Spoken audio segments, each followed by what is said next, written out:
Donc, bonsoir tout le monde.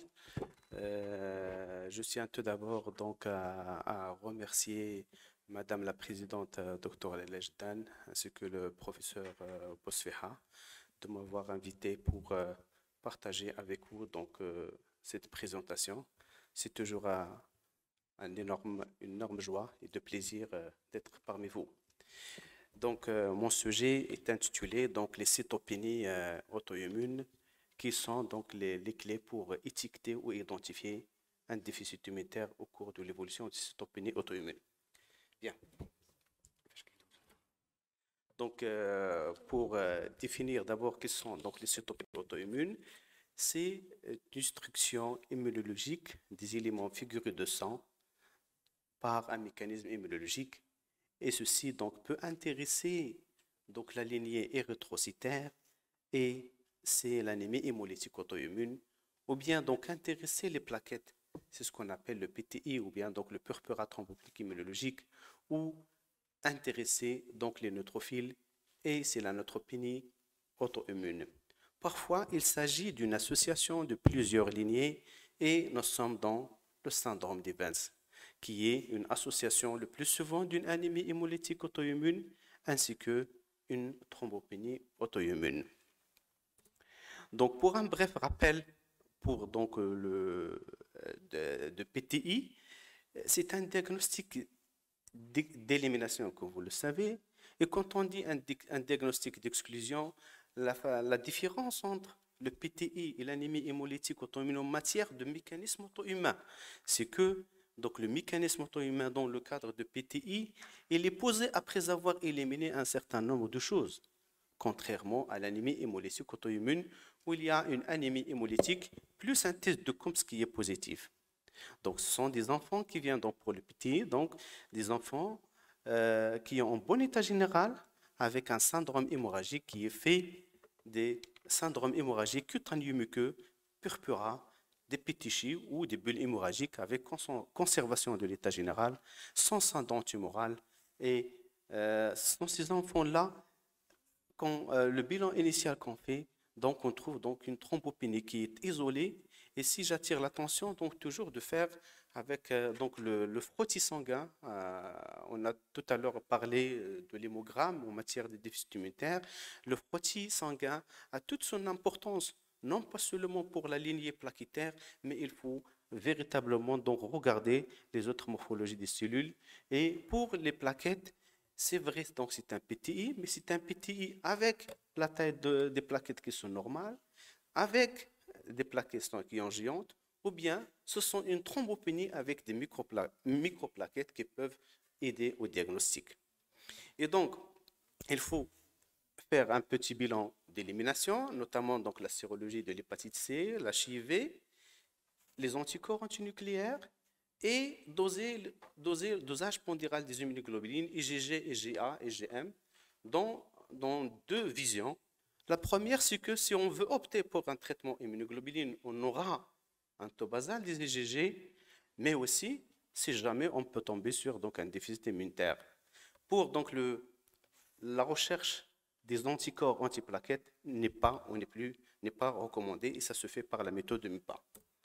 Pour donc un bref rappel aussi pour l'anémie hémolytique auto-immune, comme vous le connaissez tous, donc c'est une anémie, la triade, c'est une pâleur avec ictère, les urines foncées, plus ou moins donc une splénomégalie. Et si l'intérêt, c'est de différencier entre ce qui est donc une anémie hémolytique à anticorps chaud ou bien une anémie hémolytique à anticorps froid. Parce que donc il y a un intérêt sur le plan thérapeutique et aussi la durée thérapeutique. C'est pour cela toujours dans votre pratique, il faut préciser quand vous demandez le test de Coombs de bien écrire donc 3 températures avec IgG C3D. Il faut chercher chez ces enfants donc des épisodes d'infection. Est-ce qu'il a reçu une médication, l'histoire familiale, et il faut chercher de manière minutieuse les symptômes qui sont potentiels d'avoir une maladie systémique. Et sur le plan paraclinique, vous connaissez bien donc c'est l'hémogramme avec un taux de récit qu'on a donc un taux de récit qui est régénératif, et le premier bilan d'hémolyse qui est la bilirubine qui est indirect augmenté, haptoglobine effondrée et LDH important, et qui sera confirmé par un test de l'antiglobine qui est positif. Maintenant, une fois donc la classification de ces cytopénies, il faut les classer, soit c'est une cytopénie auto-immune primaire lorsqu'on ne trouve pas d'un background étiologique, ou bien ils sont secondaires à quelque chose, à un médicament, à des maladies rhumatologiques, notamment le lupus, immunodéficience, lymphoprolifération, néoplasie ou bien post-greffe des cellules sous-hématopoïétiques. Donc, il faut très bien classer donc, cette cytopénie, d'autant plus que cette classification, donc, il est schématique, il est modifiable. On peut être initialement dans le primaire, dans le panier primaire, et puis après l'évolution, on peut changer et devenir avoir une cause secondaire qui est bien connue. Et donc, tout le challenge, c'est de trouver une étiologie. Pourquoi? Pour identifier une cause secondaire et pour mieux diagnostiquer et mieux traiter, parce que probablement les premières thérapeutiques seront inefficaces et sont des thérapeutiques conventionnelles. Donc, quelle est la relation entre les cytopénies auto-immunes et le déficit immunitaire? Maintenant, donc, vous comprenez ce schéma qui a été présenté par plusieurs orateurs avant moi hier, que le déficit immunitaire n'est plus défini par les infections seulement. Et peut-être, on peut avoir l'auto-immunité de l'allergie, l'inflammation, la néoplasie. Donc, parce que le système immunitaire n'est pas seulement fait pour l'infection, il est fait pour protéger le soi, quelle que soit la cause. Donc, c'est pour protéger donc, le soi. Et ça, c'est une idée importante et qui fait parfois retarder le diagnostic, de chercher les infections habituelles pour poser le diagnostic d'un déficit immunitaire. Et donc, les manifestations auto-immunes sont maintenant connues comme une composante intégrante des déficits immunitaires et que tous les déficits immunitaires peuvent avoir les cytopénies auto-immunes ou bien comme les manifestations auto-immunes, notamment les déficits immunitaires qui est intéressant, donc la cellule T et le coma variable. Et quand on parle des manifestations auto-immunes, il y a à l'intérieur les cytopénies auto-immunes, notamment le PTI, l'anémie hémolytique auto-immune et les 20 syndromes. Et parfois, cette auto-immunité peut précéder de loin les infections ou les manifestations infectieuses. C'est très important. Donc ça, c'est une slide donc, que j'aime beaucoup, qui représente un certain nombre de déficits immunitaires où le spectre, c'est un continuum de spectre où les déficits immunitaires font beaucoup plus d'auto-immunité et moins d'infections à votre droite, et à votre gauche, les déficits immunitaires qui font beaucoup plus l'infection et moins d'auto-immunité. À votre droite, par exemple, donc la PC, donc c'est un déficit immunitaire dont le gène, c'est le R, fait beaucoup plus des manifestations auto-immunes endocriniennes et pas les cytopénies, et donc ça ne nous intéresse pas. Ce qui nous intéresse, que les cytopénies auto-immunes. Et donc, vous voyez à votre droite toujours l'encadré qui est rouge, qu'on appelle PIDE, Primary Immune Result Deficiency Disorder, qui comporte un certain nombre de déficits immunitaires. C'est le coma variable, l'OCID, le PCID, l'IPEX et l'IPS syndrome.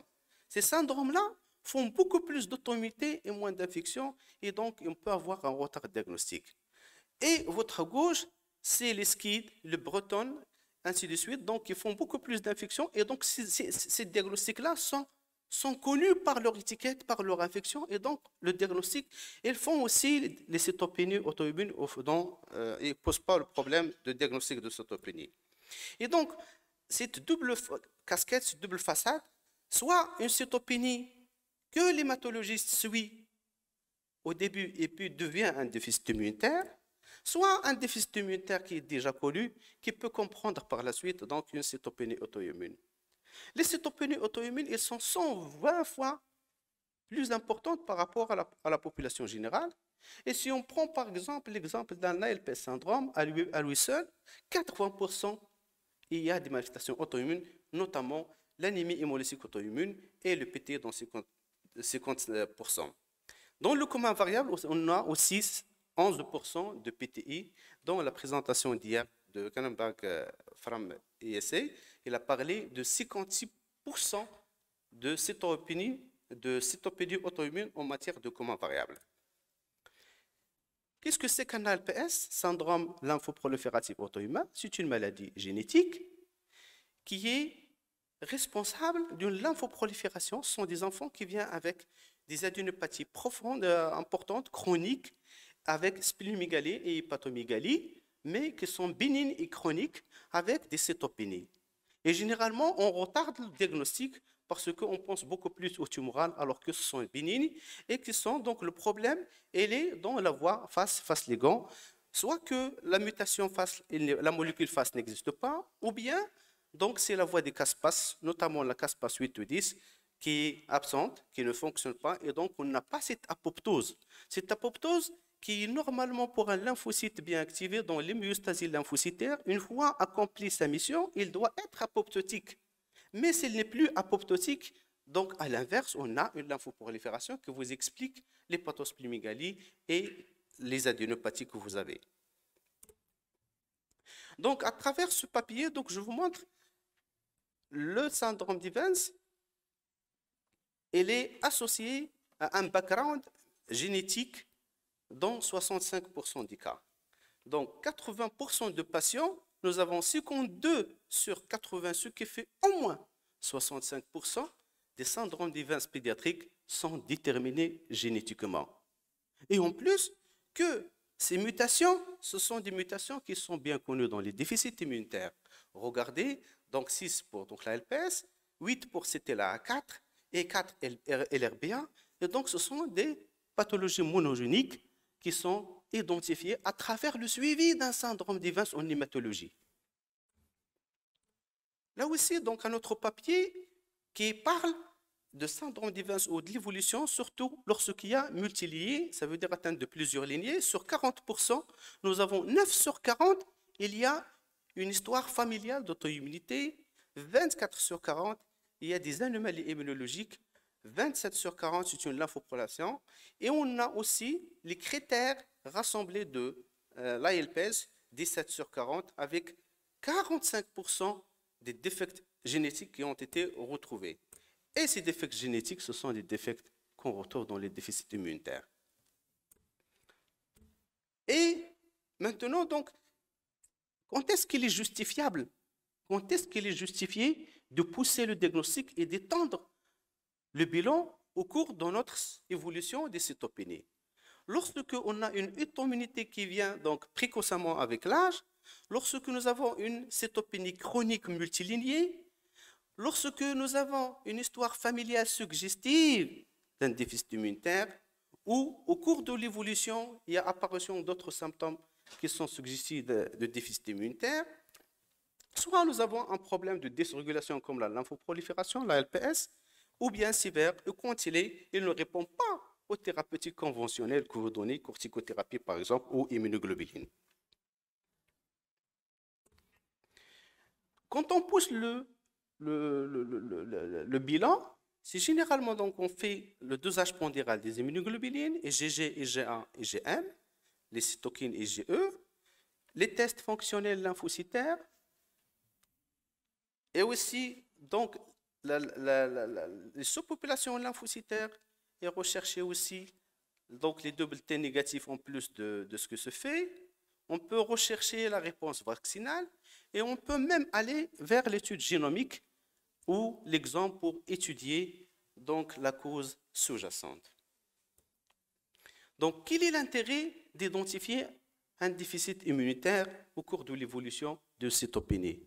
Donc, parce que ça va guider le clinicien à donner un traitement de choix, une thérapeutique ciblée, et d'éviter les thérapeutiques qui ont déjà été essayées et qui sont reconnues donc inefficaces. Ça, c'est un arbre décisionnel qui montre devant deux cytopénies ou une seule cytopénie qui est chronique ou réfractaire, il faut toujours screener pour éliminer le lupus, les anticorps antinucléaires, les antiphospholipides, mais aussi pour la LPS, notamment. Donc, il faut chercher la vitamine B12 qui est élevée dans ce syndrome avec double T négatif qui est là et faire tout le bilan immunitaire qui est bien connu. Donc, maintenant, quelle est la prise en charge de déficit, la prise en charge de cytopénie auto-immune? Il faut vraiment qu'il y ait une vision immunologique en plus d'une vision hématologique au cours de la l'interprétation de l'hémogramme. Ce n'est pas seulement donc l'hématologiste, il faut vraiment avoir cette vision immunologiste qu'on interprète donc l'hémogramme, ceci dans le but de creuser et de chercher un déficit immunitaire sous-jacent. Donc, dans cette diapo, nous avons ici soit que le déficit, donc nous avons une cytopénie auto-immune initiale. Bien sûr, on va éliminer, donc c'est un diagnostic d'exclusion, on va éliminer tout ce qui est donc maladie rhumatologique, le lupus et le néoplasie. Si on n'a pas des signes suggestifs de déficit immunitaire, on va traiter comme première ligne une cytopénie, comme on va voir qu'est-ce qu'on donne pour le PTI et pour donc, les anémies hémolytiques. Et si ça ne marche pas, on donne donc la thérapeutique de deuxième ligne. Maintenant, donc, si le déficit immunitaire il est bien connu, et puis il va faire apparaître par la suite une cytopénie auto-immune, à ce moment-là, cette cytopénie, il faut bien l'analyser. Cette cytopénie, comme les déficits immunitaires, ils ont le droit de faire un cancer, par exemple, donc il faut éliminer les néoplasies. Ils ont, pas seulement ils ont le droit, mais ils exposent à faire donc les néoplasies. Une fois éliminé les néoplasies, donc il faut classer notre cytopénie et puis traiter les déficits immunitaires en entier par des thérapeutiques ciblées ou le traitement spécialisé qu'on va voir. Donc, pour traiter, je parle d'abord pour la population générale d'une anémie hémolytique auto-immune, ça se traite par les corticostéroïdes, vous connaissez ça, selon donc l'anticorps est-ce qu'il est chaud ou bien est-ce qu'il est froid, selon qui va déterminer la durée des traitements. Le PTI, il y a un large panel de traitements allant de l'abstention thérapeutique jusqu'à des médicaments, danazol, vincristine, ainsi de suite. Et généralement, donc, si on n'opte pas pour l'abstention thérapeutique, on commence généralement par les immunoglobulines intraveineuses ou les corticostéroïdes. Et par la suite, les deuxièmes lignes sont représentées par les agonistes de récepteurs antithrombopoïétine. La splénectomie donc, est une option, mais reste dangereuse dans la LPS. Elle est dangereuse, il faut bien penser et la mettre en indication, le rituximab. Mais ce qui nous intéresse, ce n'est pas la population générale, c'est les cytopénies et déficit immunitaire. Ce qui nous intéresse, comment donc prendre en charge les cytopénies auto-immunes et déficit immunitaire, c'est l'ère de la thérapeutique ciblée. Il faut vraiment donc cibler les cellules B s'il s'agit d'un défect de la cellule B.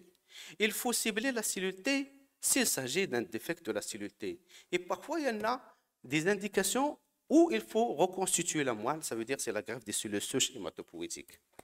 Donc, pour cibler la cellule B, donc vous voyez ici, à travers l'ontogénèse des cellules B, depuis la cellule souche hématopoïétique jusqu'à plasmocyte, nous voyons donc l'apparition au fur et à mesure des clusters de différenciation sur lesquels on peut agir sur la thérapeutique ciblée, notamment le CD20, qu'on peut le voir ici. Donc la partie médiane, c'est la partie médiane de l'ontogénèse. Ça veut dire qu'il n'est pas efficace pour la partie antérieure et aussi il n'est pas efficace pour les plasmocytes ou bien les cellules mémoire, mais donc il est efficace sur vraiment la partie médiane. Donc anti-CD20 ou rituximab est intéressant dans ceci. D'autres anticorps monoclonaux anti-CD22, le botreximab et ainsi de suite. Donc pour montrer, donc une fois le défect moléculaire il est bien connu, à ce moment-là, ça aide pour un traitement bien ciblé. Pour donc la thérapeutique ciblée, une fois le diagnostic d'un défect est posé, je vous donne l'exemple d'un ALPS. Généralement, donc, on va changer le traitement conventionnel qu'on a donné initialement. Une fois posé le diagnostic dans la LPS, il faut mettre le patient sur le sérolumus, ça veut dire que ce sont des inhibiteurs de la mTOR. Quand vous posez le diagnostic d'un CTLA-4 ou bien de LRB deficiency, donc le meilleur traitement, c'est l'abatacept ou bien donc c'est le sérolumus. Et on a parlé dans les présentations anciennes avant moi, donc les stat gain function ou state 3 gain function, généralement sont les anti-JAK, les inhibiteurs de JAK et d'autres anticorps monoclonaux. Pour PI4, donc c'est le sérolumus ou bien les inhibiteurs PKI3. Et l'INFAT, généralement, c'est les inhibiteurs de la calcinurine, notamment la cyclosporine. Et la reconstitution immunologique ou bien la greffe de cellules souches hématopoïétiques, elle est intéressante pour le Wiskott-Aldrich et pour les SCID. Donc ça, c'est la même chose. Donc le traitement de cytopénie auto-immune quand il est primaire, quand il est primaire, mais quand il est secondaire, c'est donc en fonction de la molécule qui est trouvée. Donc, c'est en fait, ça, c'est un peu en détail, comme les doses. Donc, voilà. Mais ce qui est intéressant, c'est qu'une fois qu'on a une cause étiologique, il faut traiter ciblement pour avoir une bonne efficacité. Donc, pour conclure, l'auto-immunité et le déficit immunitaire, donc, c'est une association fréquente. Il faut bien savoir le mécanisme de l'auto-immunité. Il faut essayer de classifier donc, notre cytopénie. Est-ce que c'est donc ça veut dire primaire ou secondaire? Il faut que le clinicien doit avoir une vision aussi bien immunologique, en plus de la vision hématologique devant l'interprétation de l'anémogramme, et dans notre consultation quotidienne, surtout les hématologistes, donc, qui suivent les cytopénies, il faut dans l'évolution essayer de chercher les signes alarmants comme le multiniage, la chronicité, la non-réponse au traitement, et pour vous montrer aussi l'intérêt de la thérapeutique ciblée. Et je vous remercie.